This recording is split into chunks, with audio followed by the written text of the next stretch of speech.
नमस्कार मु आपण मानकर प्रिय कवि छबिराणी पति आज गोटे मन को दोहलाई देला परी कथाटी कहबी। देखंतु पिलाटी माँ पेटरे 10 मास 10 दिन गर्भरे रहे।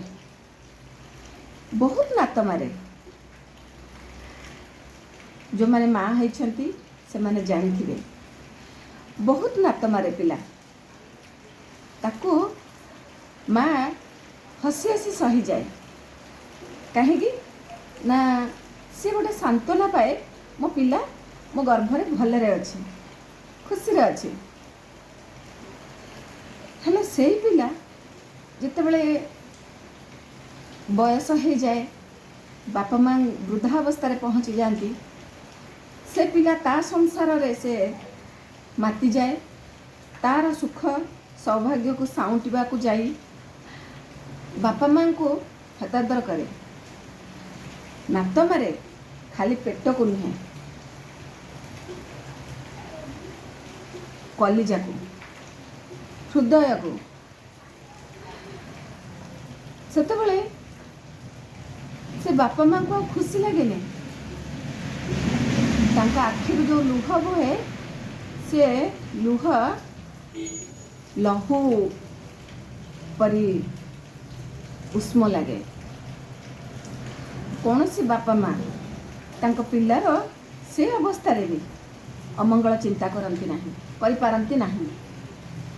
कारण सबु क्षेत्र रे सबु परिस्थिति रे आम पिला भलरे रुहंतु खुशी रे रुहंतु सुखरे संसार करंतु दुनिया दंड रे बड़ मनीष हो ठिया हुअंतु भल मनीष हुअंतु सबु बापा माँ चाहती।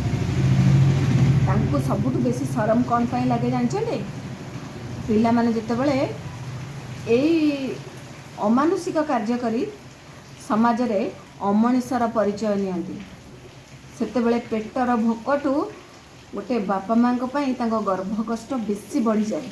से माने धिक्कार करती कहीं मु जन्म दउथिली बरं बांझ रही जाइथांती भल होइथांता। आजिकल पिला माने ए जो वृद्धाश्रम रे छाड़ीबार ट्रेंड धरी नहीं बापा माँ मैंने डरिले पिला जन्म करेंगे कि नहीं चिंता कले ता तो ठीक कथा पिला को पाठ पढ़ेबे कि नहीं उच्च शिक्षा देबे कि नहीं भी चिंता कले। कारण कथार अच्छी पिला योग्य हेले धन कहीं संचु पिला अयोग्य हेले धन कहीं संचु।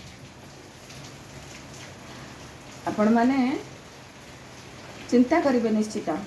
मु विशेष करी हाथ जोड़ी आज युवपीढ़ी मान को अनुरोध करुच्ची ये सब चिंताधारा क्षांत रहतु बापा माँ आशा भरोसा को माटी मिशातुनि बापा माँ आशीर्वाद नियंतु बापा माँ छत्र छाया तले निजर सुंदर संसार गढ़ा चेष्टा करंतु।